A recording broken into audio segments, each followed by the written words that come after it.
Okay, this is going to be another Star Trek book review. I just finished this. This was the second book that I got at the Goodwill. As you can see, it's another hardback.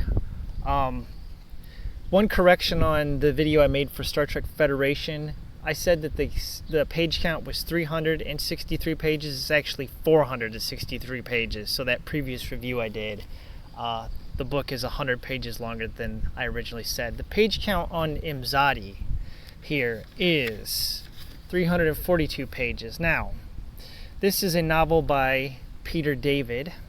I believe this came out in 1992, I think right after her season 5. Yeah, 92. So, season 5 of TNG, between season 5 and 6 is when this book was released.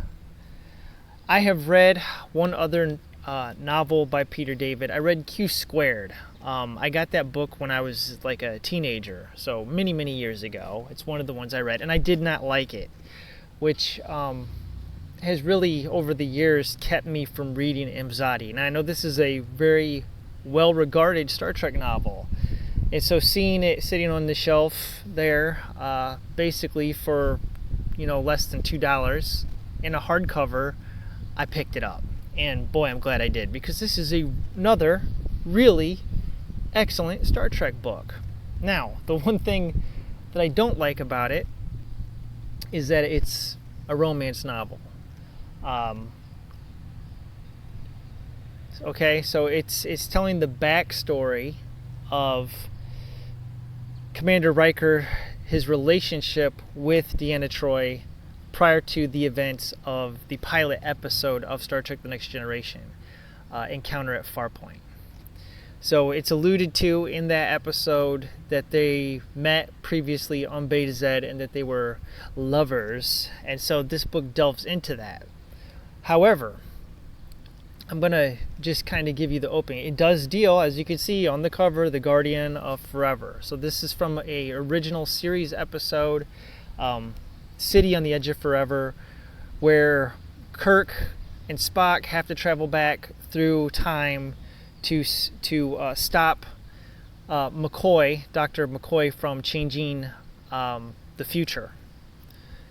Okay, so that whole thing, it's alluded to in this novel, but this is a future timeline is where this takes place.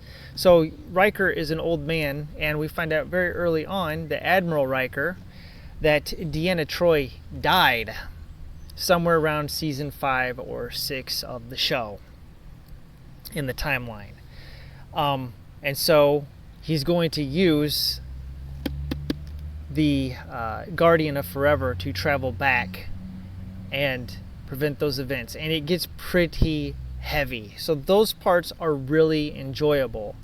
I'm not going to ruin or spoil the book for you. This is one that you have to pick up and read. I mean, this is, if I said last review that was a top 5 Star Trek novel, this has got to be right up there as a top 5. There is a part in the middle where I have to laugh because, being a Betazoid or Beta Z centric novel means you're going to get Deanna Troi. However, I think she's handled very well in this book. And it's not cringe-inducing like a lot of the Deanna episodes of Star Trek The Next Generation are. Basically, anytime she's on that show, it's pretty bad. At least from my taste. I don't like it. It's kind of like the Ferengi episodes of Deep Space Nine. Not my favorite episodes. However, it's not cringy. This book doesn't go into cringe fest. There is one part in the book where it becomes a cringe, and you'll see when you get to it where Riker and Deanna are out in the jungle, and that gets pretty ridiculous. I just was like, wow, thinking about what's going on here, and it's kind of absurd and ridiculous. But the time travel mechanics, going back through time to the past and having an old version of yourself and a younger version of yourself separated by 40 years.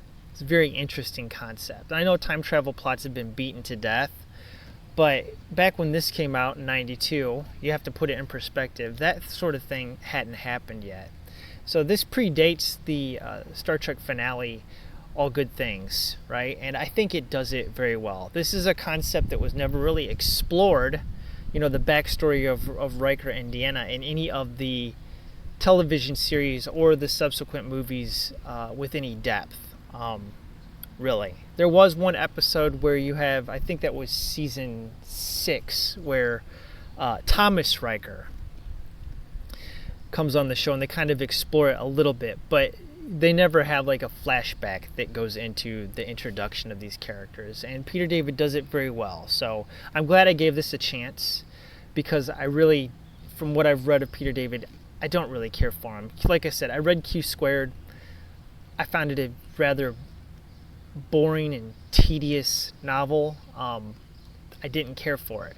This, on the other hand, was a pleasant surprise. So I would put this right up there with one of the better Star Trek novels. So if you're going to read Star Trek books, right, typically the non-numbered ones, the ones that don't have numbers on them, typically are the better written books, although they are hit and miss. And pleasant surprise, I picked up 2 of the really good ones. So that's going to conclude my review for this. I just checked out a book from the library that I'm looking forward to delving into. It's not a Star Trek book, but I'm always reading something, so I just thought that this one was worthy of a review. So wow, I got 2 winners, Goodwill shopping. It's great. You can get good value for almost no money. I think I paid $3 in total for the 2 books that I picked up. So thanks for watching. Have a wonderful day.